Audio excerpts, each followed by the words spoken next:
What's going on, everybody? Josh Engleman here for Stokastic.com, back again with those NFL DFS contenders on FanDuel for Thursday Night Football, the Kansas City Chiefs and the Los Angeles Chargers.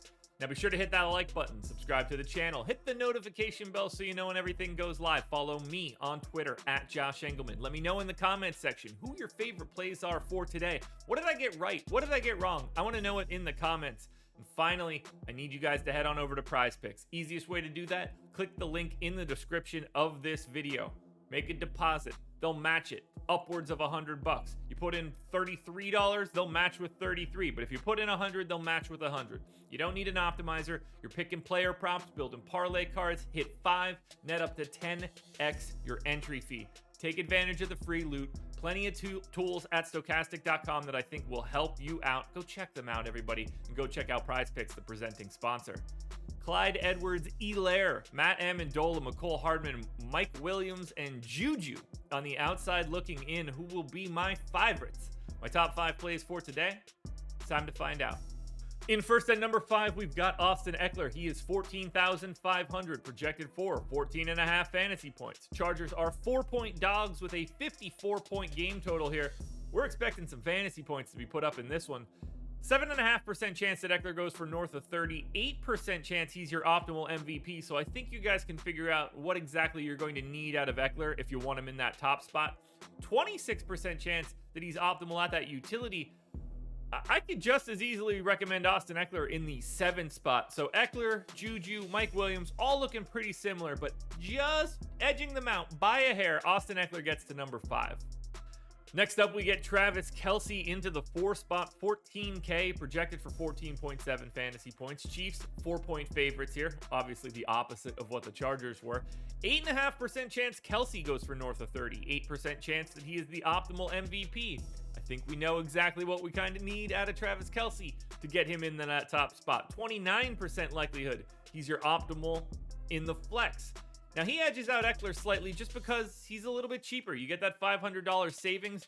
That's going to help matters. They're going to be projected very similarly, but savings helps, particularly in the FanDuel spot where you're getting those $500 jumps through players. That extra savings changes you from one, it's a big upgrade if you need it. But there's very little difference here to me between KELCE and Ekeler. 1/10 of a point to Ekeler, 1/10 of a point less to KELCE. They flip-flop their spots here. They both look really good, but if we're looking at it in the grand scheme of things, Travis KELCE, Austin Ekeler, they're only in the optimal lineup 1 out of every 3 times you play this slate. Make sure you get them right. Now, the value play du jour for this week would be number 3, Josh Palmer. He is 7K, projected for 9.2 fantasy points. They are underdogs, but he's going to just get an additional role with no Keenan Allen today. The likelihood of him going for north of 30 is not high, 2.5%. The likelihood of him being your optimal MVP, not high, just 1%. But if you're building lineups and you need a flex play, there's not going to be anybody more popular than Josh Palmer. 42% likelihood to be optimal in the flex, gets him to 43% overall. Josh Palmer, the highest projected optimal guy that isn't a quarterback. And that's not really surprising. That's what happens when an injury happens. You get a guy bumped up and roll, but the salary doesn't change. Josh Palmer in at number 3. In the battle of the quarterbacks, Justin Herbert falls into the number 2 spot, 15,500, projected for 20.7 fantasy points. He's going to have to throw, obviously, and if they get behind early, he might throw a ton. He's projected to go over 30 fantasy points 27% of the time. He's optimal in the MVP spot 24% of the time. You could probably get by with a Justin, if the scoring's, if this game goes under, you can get by with a Justin Herbert MVP line if he puts up 25, 26 fantasy points. 24% in the MVP, 36% at the flex. Going to be a little bit easier to get to than our number 1 contender here. 60% in the aggregate for Herbert. Soars over that coin flip line. One of just 2 guys to get north of 50-50 here. Justin Herbert in at number 2. Quickly, before we get to that number 1 contender, like this video, subscribe, notification bell, follow me on Twitter, get in the comments and let me know what you like and what you dislike, and then sign up at PrizePicks using that. Oh, there is no promo code. Just click that link and make a deposit. Even better. Obviously, Pat Mahomes in at the number 1 spot, but this was closer than I thought because he is 17K today, projected for 23 fantasy points. They're favorites. You know he's going to do a lot. Probably some offensive lineman's probably going to score a touchdown. You're not going to be able to roster him, unfortunately. 47% chance he goes for north of 30. So he's almost a coin flip to go for north of 30 fantasy points today.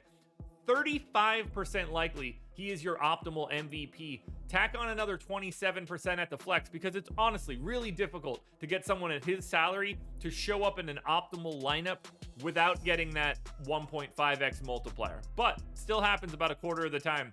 That gets Mahomes to 62%, slightly edging out Justin Herbert for the top spot. That makes Pat Mahomes your number 1 contender for Thursday Night Football. Alrighty, folks, that will do it. Those are my NFL DFS contenders on FanDuel. For Thursday night, it's the Chiefs and the Chargers. DraftKings version of this video is around here somewhere, so go check it out. Good luck, everybody. Enjoy yourself. Win some money. I am back again tomorrow morning for another edition of the Contenders.